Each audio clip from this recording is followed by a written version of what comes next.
Hello friends, नमस्कार। आज मैं आपको फिर से अपने यूट्यूब चैनल में हार्दिक स्वागत करता हूं। मैं हूं सौरभ कृष्णा। तो आज से हम न्यू कंपनी एक्ट 2013 शुरू करने जा रहे हैं। तो हम सबसे पहले साइलेंट फीचर से शुरू करते हैं और मैं आपको बहुत ही सिंपल वर्ड में समझाऊंगा। और मेरा ये रिकमेंडेशन है कि आप साइड बाय साइड नोट्स भी लिखिए, नोट्स भी लिखिए, सो डैट आपको वो एग्जामिनेशन के टाइम पे आपको वो रेफ़र करने में काफ़ी ज़्यादा इजी होगा। तो आप साइड बाय साइड जो मैं आपको समझाऊंगा आप अपने नोट्स में लिखिए उस चीज़ को और नोट कीजिए फॉर द बेटर मार्क्स।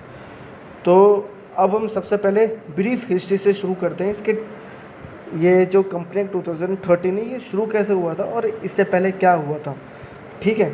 तो सबसे पहले हम इसके हिस्ट्री से शुरू करते हैं। तो इसका फर्स्ट पॉइंट है, the first company act was passed इन 1850। 1850 में ये हुआ था पास्ट। फिर 1930 इसमें क्या हुआ था, 1913 में क्या होता है, a more comprehensive and consolidated act was passed in 1936। Major amendment were made. 1936 में मेजर अमेंडमेंट्स हुए थे। एंड नेक्स्ट पॉइंट है, after independence company law committee form की गई थी, दैट्स कॉल्ड बाबा कमेटी। और इसका निर्माण इसलिए हुआ था कि मतलब कुछ कंपनी में मेजर चेंजेस होते हैं जो कि टाइम टू टाइम होते हैं, वो मैं आपको आगे साइलेंट फीचर में सब बताऊंगा। ऐसे कौन कौन से मेजर चेंजेस थे जो कंपनी में रिक्वायर्ड होने चाहिए थे, जो कि मतलब टाइम टू टाइम रिक्वायर्ड होते हैं, क्योंकि जो लॉ होता है वो टाइम टू टाइम चेंज होता है, अब मतलब वो सहूलियत के हिसाब से। Appointed for the report in the March 1952 based on its recommendation the company act 1956 was passed and the several amendment passed until 2012. New company act was passed in 2013। ठीक है, इतना हुआ था। अब हम थोड़ा सा फ़र्क कर लेते हैं कंपनी 1956 वर्सेस कंपनी 2013 में क्या फ़र्क है। Company 2013 has fewer section where and 470 with 470। अब जो कंपनी एक्ट 1956 है उसमें सिर्फ 650 एक्ट है, उसमें 650 एक्ट जो कि काफ़ी ज़्यादा वास्ट है। The new act empowers the share holders, और इनका मेन एम ये था कि शेयर होल्डर को एम्पावर करना and gives high value of the corporate governance, है ना। तो इनका मेजर रोल ये था, मेजर एम ये था। अब देखो, अब थोड़ा सा फ़र्क लेते हैं। तो आप भी ऐसी टेबल का फॉर्म कीजिए, इसको नोट कीजिए अच्छे से। तो 1956 में जो इसके मतलब ये पार्ट्स थे वो थे 13 और 2013 में 9 पार्ट्स थे। इतनी बात समझ में आई। अब बात करते हैं चैप्टर्स की। चैप्टर में 26 इसके चैप्टर थे, 29 इसके चैप्टर थे 2013 के। अब बात करते हैं सेक्शंस की। सेक्शन में 658 इसके सेक्शन थे 1956 के और 470 इसके सेक्शन थे 2013 के, है ना। अब बात करते हैं शेड्यूल की। शेड्यूल इसके थे 15 और 2013 एक्ट के थे 7, ठीक है। अब बात करते हैं इसके साइलेंट फीचर लगा लो या की हाईलाइट लगा लो फॉर द कंपनी 2013। फर्स्ट है class action suit for the share holders. इसमें मोटा मोटी क्या लिखी है, इसमें मोटा मोटी शेयर होल्डर के बारे में लिखी है कि जो भी शेयर होल्डर है उसको वेल इन्फॉर्म रखा जाएगा, उसको कंपनी के बारे में हर एक चीज़ बताया जाएगा कि कंपनी का अभी प्रॉफिट है कि नहीं है, और कंपनी आपको जो डिविडेंड दे रही है वो अपने रिजर्व से दे रही है या उसका सही में प्रॉफिट हो रहा है। तो कंपनी के बारे में शेयर होल्डर को सारी चीज़ इन्फॉर्म की जाएंगी, उसको सारी चीज़ बोली जाएंगी, है ना। उसके राइट्स के बारे में सब चीज़ बोली जाएंगी, है ना। अब सेकंड पे आता है more powers of the share holder. यहाँ पर शेयर होल्डर को बहुत ज़्यादा मतलब ज़्यादा पावर दी है। The company act 2013 provides for the approval from the share holder on the various significant transaction. जो भी ट्रांजेक्शन होंगे कंपनी में, शेयर होल्डर से अप्रूवल लिया जाएगा उसके बारे में और उसको पूरा वेल इन्फॉर्म रखा जाएगा। अब बात करते हैं नेक्स्ट पॉइंट पे, women empowerment in the company.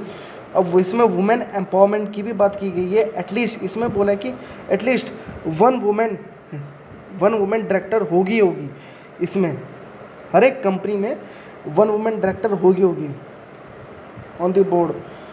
यहाँ पर मैंने मेंशन भी किया हुआ है। अब बात करते हैं CSR एक्टिविटी।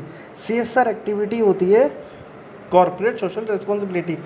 वो कंपनी जिनकी अर्निंग 2.5 करोड़ से ऊपर है तो उसको 2% का उसको CSR एक्टिविटी करनी पड़ेगी। यानी कि वो सोसाइटी से कुछ ले रहा है अपने मतलब अर्निंग के लिए, तो उसको सोसाइटी को कुछ वापस भी देना होगा सोसाइटी के वेलफेयर के लिए। लाइक फॉर एग्जांपल अगर एक कंपनी प्लांटेशन में इन्वॉल्व रहती है या एनवायरनमेंट के बारे में कुछ अच्छा सोचती है तो वो भी एक CSR एक्टिविटी का हिस्सा रहता है, जो कि मतलब ये एक गुड कॉर्पोरेट गवर्नेंस के बारे में दिखाता भी है। इसमें क्या लिखा है, the company 2013 stipulates the certain class of the company to spend a certain amount of money every year on the activity initiative reflecting this CSR। अब बात करते हैं NCLT क्या होता है, national company law tribunal. The company act introduce the NCLT and the national company law appellate tribunal to replace the company law board and the board for the industrial and the financial reconstruction. यानी कि ये वो organisation है जहाँ पर company के regarding कुछ भी डिस्प्यूट आता है तो सारे मैटर यही देखेगी। अगर कंपनी का वाइंडिंग अप प्रोसेस भी होगा तो वो भी यही सब देखेगी। वो मैं आपको आगे सब चीज़ सिखाऊंगा कि वाइंडिंग अप प्रोसेस कैसे होता है और इसके क्या क्या स्टेप होते हैं, तो वो सब यही देखती है, जो कि मतलब कंपनी लॉ बोर्ड में वो प्रोविज़न नहीं थे, इसलिए इसका निर्माण किया गया है। अब 6 पे आते हैं, फास्ट ट्रैक मर्जर किसको बोलते हैं? The company 2013 propose a fast track and the simplified procedure for the merger and amalgamation of the certain class of the companies such as holding and the subsidiary। यानी कि for example अगर कोई company अगर एक second company को मर्ज करती है या फिर एक्वायर करती है तो जो उसका जो भी प्रोसेस होगा वो एकदम सिंप्लीफाइड होगा और एकदम फास्ट ट्रैक होगा, सो डैट जो भी कंपनी में जो ऑपरेशन होते हैं वो लेट ना हो और इफ़ेक्ट ना हो ज़्यादा। तो ये मतलब ऑर्गेनाइजेशन के बेनिफिशियल के लिए है। अब 7th पे आते हैं, क्रॉस बॉर्डर मर्जर। यानी कि वो एक फॉरेन ऑर्गेनाइजेशन, जैसे फॉर एग्जांपल उबर एक फॉरेन ऑर्गेनाइजेशन है और जो ओला है वो डोमेस्टिक कंपनी है, यानी कि इंडियन कंपनी है। अगर ओला को एक्वायर करती है या फिर मर्जर करती है या फिर अपने में मिलाती है तो उसको RBI से प्रॉपर परमिशन लेना पड़ेगा, है ना। ऐसा नहीं है कि उसके पास में गए और एक्वायर हो गया, नहीं, ऐसा नहीं होगा, RBI से परमिशन लेना पड़ेगा। अब 2nd पे आते हैं, prohibition on the forward dealings and the insider trading. यानी कि इसमें वो बात लिखी गई है जो कि कंपनी के जो डायरेक्टर होते हैं या फिर अदर मेंबर्स रहते हैं तो वो कंपनी के जो शेयर्स रहते हैं सेल या फिर ले नहीं सकते या फिर परचेज नहीं कर सकते, उनके हाथ में कुछ नहीं। तो ये क्या बोल रहे थे, company 2013 prohibits the directors and the key manager personnels from purchasing call and put option of the share of the company. यानी कि जो मेंबर या फिर डायरेक्टर रहेंगे तो वो कंपनी का शेयर परचेज नहीं कर सकते या फिर सेल भी नहीं कर सकते, तो उतना उनके जुरिस्डिक्शन में नहीं आता। 9th पे आते हैं, increase in the number of the share holders. अब ये क्या बोल रहे थे, company act 2013 increase the number of maximum share holders in A private company from 50 to 200 members. ठीक है, जो प्राइवेट कंपनी होंगे इसमें मैक्स टू मैक्स जो शेयर होल्डर रहेंगे मतलब वो रहेंगे 50 to 200 बस।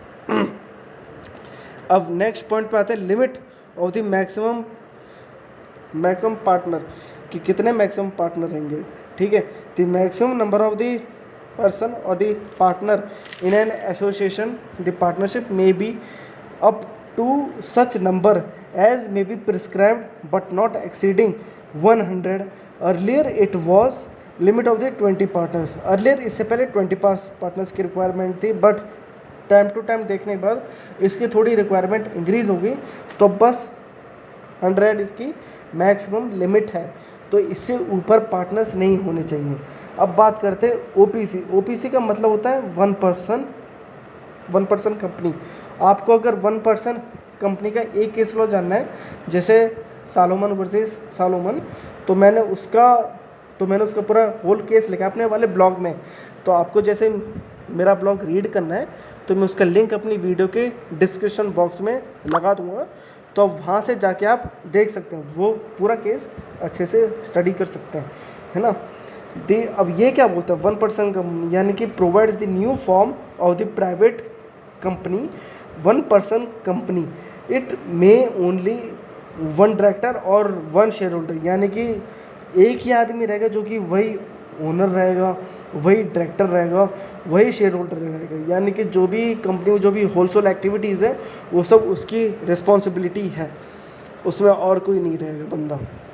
अब नेक्स्ट पॉइंट पे चलते हैं, एंट्रेंचमेंट इन दी एओए। हाँ, मैं आपको एओ के बारे में नेक्स्ट वीडियो में सिखाऊंगा कि एओए का मतलब क्या होता है। यानी कि एओ का मतलब होता है, फुल फॉर्म मैं आपको बोल देता हूँ, आर्टिकल्स ऑफ एसोसिएशन। यानी कि इसका मतलब क्या होता है, आप इतना समझिए कि आर्टिकल ऑफ एसोसिएशन में रूल्स ऑफ द ऑर्गेनाइजेशन होते हैं। यानी कि जो भी कंपनी के जो रूल्स होंगे, जो भी कंपनी के फॉर्मेट होंगे, तो उनके जितने भी एम्प्लॉयज़ होंगे, जितने भी मेंबर्स होंगे, उनकी क्या क्या रोल्स एंड दी रिस्पॉन्सिबिलिटी होंगी, तो वो सब आर्टिकल्स ऑफ द एसोसिएशन में मेंशन किया गया है। The companies act 2013 provides for the entrenchment of the article of the association have been introduced. यानी कि जो भी एंट्रेंचमेंट है वो सब एओए में इंट्रोड्यूस किया गया है, ठीक है। वो मैं आपको नेक्स्ट वीडियो में समझाऊंगा। अब बात करते हैं 13 में, इलेक्ट्रॉनिक मोड। आज का माहौल देखते हुए, जैसे कि आज का हर चीज़ लैपटॉप में होती है या मोबाइल में होती है, यानी कि जो भी डॉक्यूमेंट रखे जाते हैं वो इलेक्ट्रॉनिक फॉर्मेट में रखे जाते हैं। तो उन सब ज़रूरत को देखते हुए तो इलेक्ट्रॉनिक मोड भी इंट्रोड्यूस किया गया, जो कि अच्छी बात है। Proposed e governance for various company process like maintenance, जो भी मेंटेनेंस होता है, इंस्पेक्शन ऑफ द डॉक्यूमेंट्स होते हैं, इन द इलेक्ट्रॉनिक फॉर्मेट में किया गया होता है। तो आज के वक्त को देखते हुए अब 14 पे चलते हैं। जो इंडियन रेसिडेंट है तो वो एज ए डायरेक्टर रहेगा, ठीक है। जो भी कंपनी होती है, जो भी कंपनी यहाँ पर ऑपरेशन करती है, तो वो इंडियन रेसिडेंट को एज ए डायरेक्टर रखेगा, वो उसकी एक जिम्मेदारी होती है। फिर 15 पे इंडिपेंडेंस, जो डायरेक्टर की जो इंडिपेंडेंटशिप होती है, तो उसके बारे में वो लिखा गया है ना। 16 पे